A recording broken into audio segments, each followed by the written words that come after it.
So the Adversary is one of the most powerful villains in Marvel Comics that you've never heard of. This guy's ridiculously overpowered, reality warping, all these shenanigans, and in fact he's closely tied to the Shadow King, at least as of recently he is. So, in order to explain the Adversary and make it make sense, there are like 3 or 4 things you need to know. The first is Forge and Storm, which if you're watching X-Men 97, what you've seen so far is in effect what happened in the comics, minus a few little changes here and there.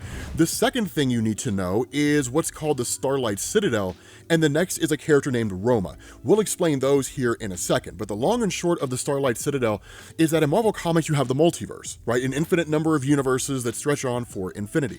You do have unique places across the multiverse. The Negative Zone is an example of that. There's only one negative zone in the whole multiverse.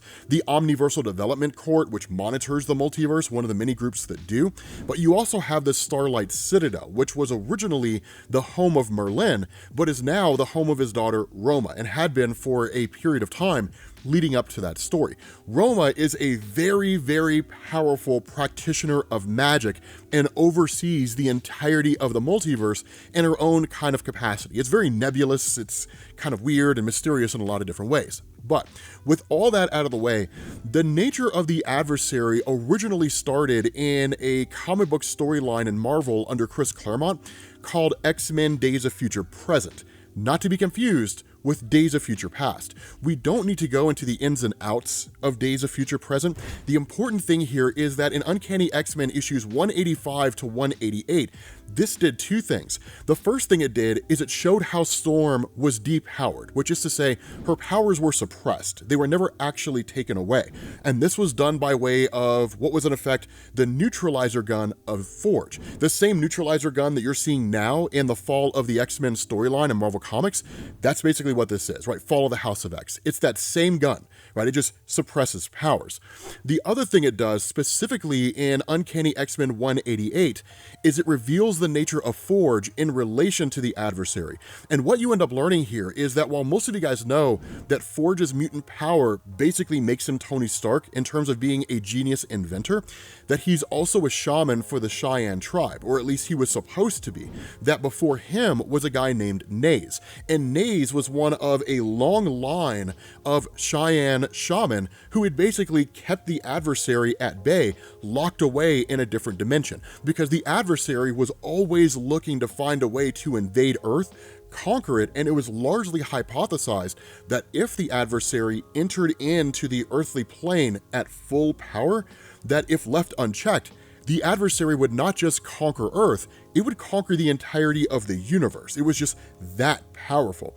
And so what ends up happening is Forge abandons his role as being a shaman. He rejects it and he takes off. This lands him in the Vietnam War. What ends up happening during this war is that his platoon is ambushed by just enemy forces. In a fit of rage and with all his teammates dead, he ends up using their souls to open a portal to bring all these demons in that eradicate the enemy forces. Now he ends up sending those demons back, but one of them was the Adversary, and so stepping its foot into the earthly plane, it realized Forge was the key, or someone close to Forge was the key, a way to enter into the earthly dimension.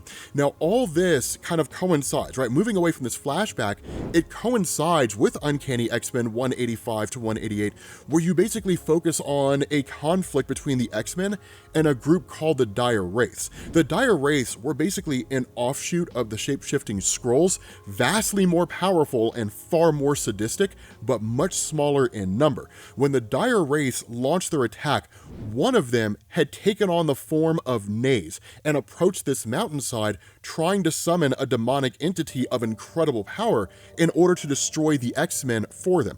This entity was, of course, Adversary. What Adversary ends up doing is it kills that Dire Wraith, or seems to kill that Dire Wraith, and then creates a tether to the earthly plane, which basically allows it to influence events on Earth. And so what you do is you jump forward to a story arc called The Fall of Mutants. Technically, The Fall of Mutants actually involved the Uncanny X-Men, I want to say New Mutants, and X-Factor, but the stories were disconnected, right? Like, it wasn't like a true crossover where you jump between all the different titles. Instead, you can just focus on each one individually. And this is where you really got to see the Adversary at full power. So what ends up happening here is that with Storm losing her abilities, she travels to Eagle Plaza in Dallas, where Forge resides, to find a way for him to reactivate her powers. She ends up coming across a person who she believes to be Naze, and knowing like the history of Forge and the people he associates with, she just kind of goes with Naze, who basically tricks her into opening the portal where the Adversary can enter the earthly plane. The first thing the Adversary does when this happens is he whisks Storm and Forge into a parallel reality, because that takes them off the table. Because as far as the Adversary was concerned, there were only 3 people that could actually defeat it and put it back in its own native dimension. Storm and Forge were 2 of them. Roma was the 3rd. That's the reason why Roma was so important for this story. What ends up happening is the Adversary immediately launches an attack in Dallas with the intention of summoning all these demonic entities, kind of relishing in all the chaos and the pandemonium that it's creating, with its sights set on conquering Earth and then again, conquering all of reality. What this does is it leads to a coming together of the X-Men minus Storm and Forge and another group called Freedom Force. So Freedom Force was basically Mystique and her brotherhood of evil mutants, but in order to atone for their past misdeeds and to gain pardons for their crimes, they end up going to work for Valerie Cooper and the Commission on Superhuman Activities, and so they kind of become a superhero team. And so working alongside the X-Men, they face off against the Adversary as best they can. Now, this whole conflict here is actually being broadcast to the world by a guy named Neil Conan, and this is a really, really important thing here, and we'll talk about why, or at least it'll become obvious why once you get to the end of it. But what ends up happening is that the X-Men and all these different groups are basically whisked away to a place called the Starlight Citadel.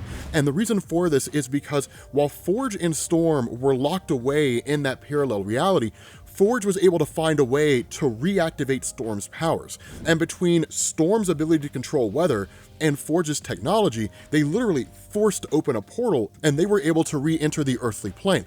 Following that, and realizing that if it had just sent them back to that parallel reality again, they would have escaped again, the Adversary ended up locking Forge and Storm away in the Starlight Citadel with Roma. So the 3 of them are all trapped in the same location, and so with them being freed, right, Roma, Forge, and Storm being freed, the entire battle comes to a head with everyone realizing there's no conceivable way to traditionally defeat and kill the Adversary. It's just too powerful. Now again, the Shadow King tying into it actually offers a much better explanation as to why. And again, we'll talk about that here in a second. But the important thing is that Forge ends up using the souls of the X-Men alongside Madeline Pryor in order to create a kind of energy blast that can send the Adversary back through a portal into its native dimension, which successfully happens. But in that moment, the X-Men and Madeline Pryor, they're all dead. Right, they're literally killed because of those actions. What ends up going on here, though, is Roma shows up, resurrects them, and then offers them an opportunity. Either they can continue on this path, wherever it may lead, or they can just wake up at the moment before all of this happened with no knowledge of the events. The X-Men choose to go on because remembering what had happened with the Adversary and how the Adversary could be defeated would also ensure that if it ever reappeared, they could basically deal with it. It also dealt with a lot of meta commentary about the fact that like evil and those kind of things should never be forgotten, because if we forget the past, we never learn, and all that kind of cool stuff. But the thing about it is that the X-Men go forward invisible to all forms of observation except the human eye, but it was believed that the X-Men were dead. Marvel used this as a way to send characters like Rachel Summers and these guys off to a team called Excalibur. So those of you guys who are familiar with that bit of history in Marvel, that's why that happens, right? Where the team just kind of disbands and gets spread all over the place, and that's more or less it. But what really is cool about this, right, focusing on the Adversary, the fact that it couldn't really be easily defeated by anybody on Earth outside of maybe another reality warper like Franklin Richards or something like that, but you know, there was no sense in invoking his character. It showed the level of power this guy had. But for the Shadow King aspect, That was not until recently, specifically in the resurrection of Magneto with issue number 5, I think, 4 or 5. But there comes a point in that story after Magneto has died and Storm has gone to the afterlife to try to rescue Magneto, where they both come across the Shadow King. And they end up kind of undertaking their own personal trials, for lack of a better word, that are put on them by the Shadow King, making them question everything that they believe and all that kind of stuff. What the Shadow King does is, because it is a multiversal force of evil, right? Like, there's one Shadow King across the whole multiverse, and it just permeates throughout, right? The original evil, if you want to call it that. It really alludes to Storm, all these different beings that represent evil incarnate that she's fought over the course of her existence.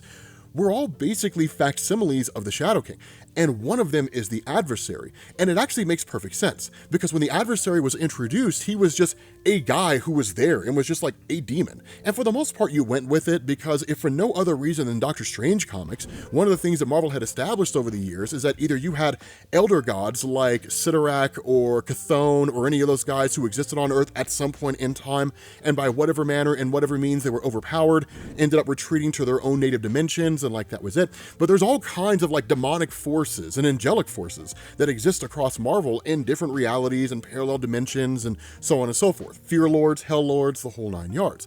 But with the idea of Shadow King, and because he's so powerful and because he's so influential, it would make perfect sense to say that in the same vein that the Chaos King or Null the symbiote god are all facsimiles of the cosmic entity Oblivion, that the Adversary was kind of an avatar or facsimile of the Shadow King. Now, avatar might be the more apt word to use here, because it's not as though the Shadow King said, yes, the Adversary is me, just taking on a different form, or a piece of me, right, that just does its thing. It's more like the Adversary has its own schemes and motivations. It has its own thing that it wants to do, but it's representative of what the Shadow King is, the absence of goodness and kindness and all that kind of stuff, right?